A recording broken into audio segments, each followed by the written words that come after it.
Welcome to day 8 here at the Crucible. Now, this famous arena has witnessed some wonderful drama over the years, and it did so again last night on this very table when Crucible debutant Anthony McGill resumed 10-6 up against none other than the reigning world number 1 and the defending world champion Mark Selby. Selby is so hard to beat, especially when he's behind in a tournament, but McGill played almost flawless snooker and was fabulous value for his 13-9 win.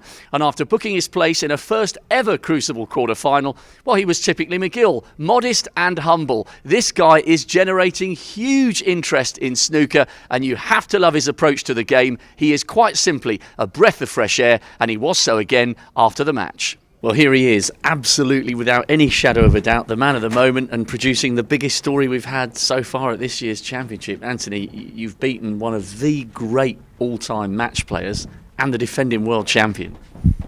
Say it again, Rob. I want to keep hearing it. No, I know. Over the moon. Can't believe it. World champion. I've inflicted the curse. I'm the man that's inflicted the curse. Can't believe it. It's like a dream. And you are the man. And are you playing as fearlessly and as nervelessly as it appears you are? I mean, what's going on in your mind when you're on the table? It seems as though you've been here before, and it seems as though you're quite comfortable in the context of the biggest snooker tournament there is on the planet.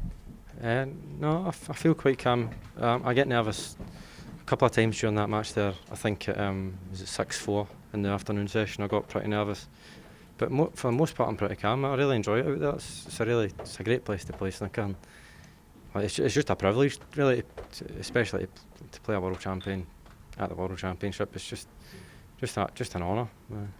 But after you won this morning's session 6-2 to go within 3 of victory, in those interim hours between the second session and finishing tonight, did you start to think about the fact that, hang on a minute, I'm really, really close to the quarterfinals here, or did you simply try and view it as another session of snooker and not look too far ahead? No, it's just another game. We've come out for the evening session, it's 0-0. Just tried to win the evening session, and Mark, you know, he's not world champion for nothing. Time and time again, he comes back at players.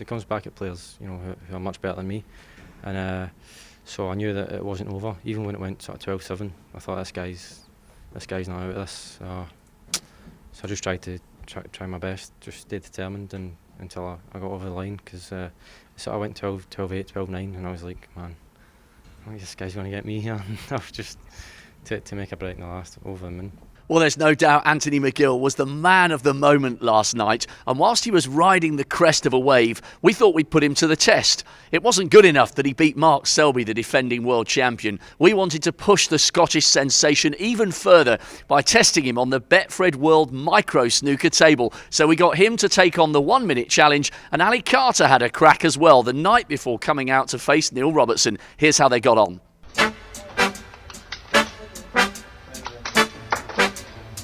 This is called the Micro World Championship. It's as many as you can pot in a minute. We couldn't find snooker balls, so we have to make do with pool balls. Doesn't matter if the black goes in early on, not a problem. But the key with this is, if you go in off with the white, the break's over. Anthony McGill, Crucible debutant. You cannot put a foot wrong so far in this year's championship. Here we go. As many as you can in a minute, but if you go in off, the break's over. Anthony McGill, Pride of Scotland, 3-2-1, you're live. Good start. Oh, he's gone in off! Oh my goodness me.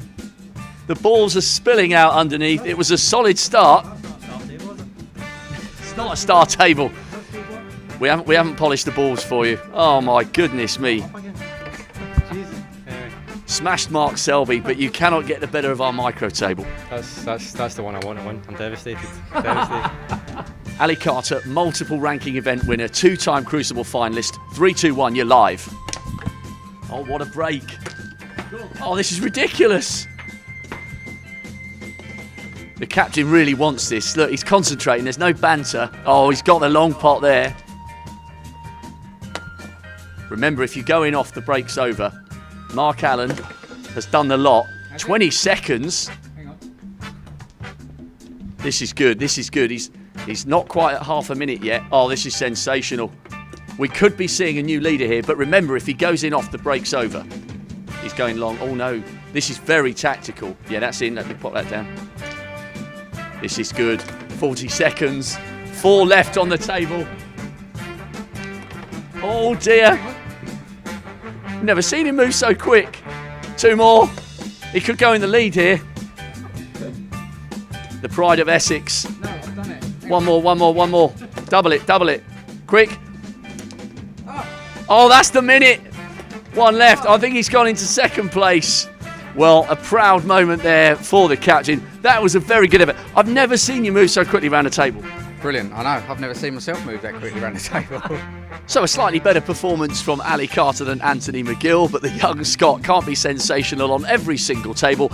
Carter second place on the leaderboard, McGill third from bottom, but you never know, we might let him have another go after the quarter-final.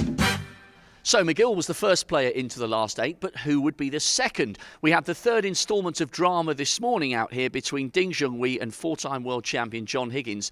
Ding resumed 9-7 up. Remember, in the early stages, he trailed 5-1. A great win for the Chinese sensation, 13-9 in the end. He looks so relaxed around the table, a totally different player to the one who arrived here 12 months ago on the back of 5 ranking titles.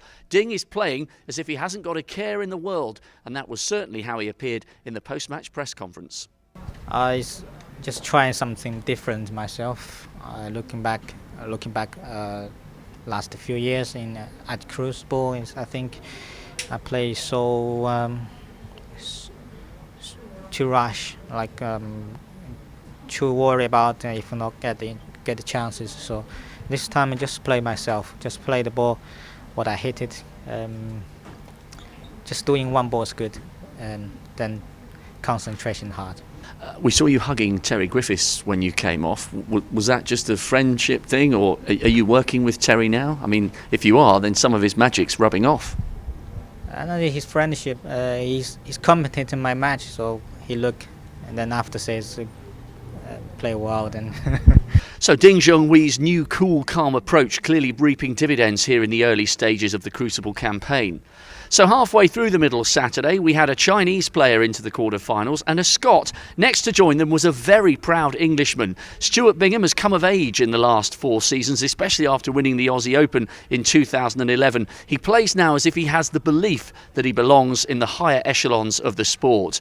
Well, he did brilliantly to establish an 11-5 lead over Graham Dott, and he was not to be caught. Afterwards, he was delighted to make it through to what is only his second Crucible quarter-final in 9 visits here to Sheffield. The experience of it, I had a tough first 2 rounds, so you don't get no easy draws here. I sort of had a poor performance here last year against Ken. Sort of few things happened off the table that sort of maybe people don't know of, but yeah, it's hard. You've got to come here, you've got to be on your game. If you're not, you get beat, simple as. And I've put this tournament on a pedestal, and I want to do so well here. It hurts, but yeah, I'm just happy to still be in a tournament and playing all right. So some great performances already in the second round and plenty more still to come. But I wonder how that upset victory by Anthony McGill has affected all the odds as we look towards the second half of the championship. There's only one man who can tell us. Here's Mark Pearson.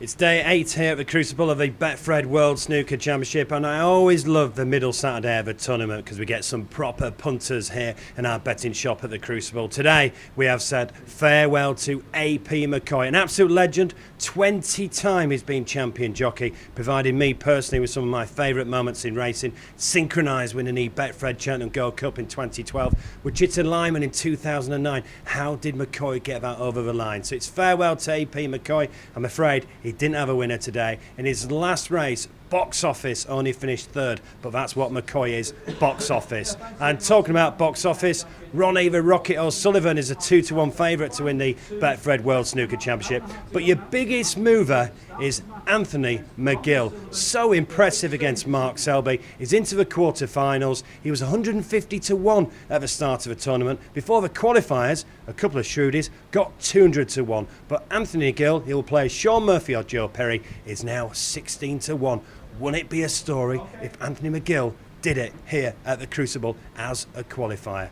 Neil Robertson looks very good. He's 4-1. So Rocket 2-1. Neil Robertson is 4-1. And of course, the Crucible curse continues. We lost Mark Selby. And Judd Trump is 5s. Sean Murphy 13-2.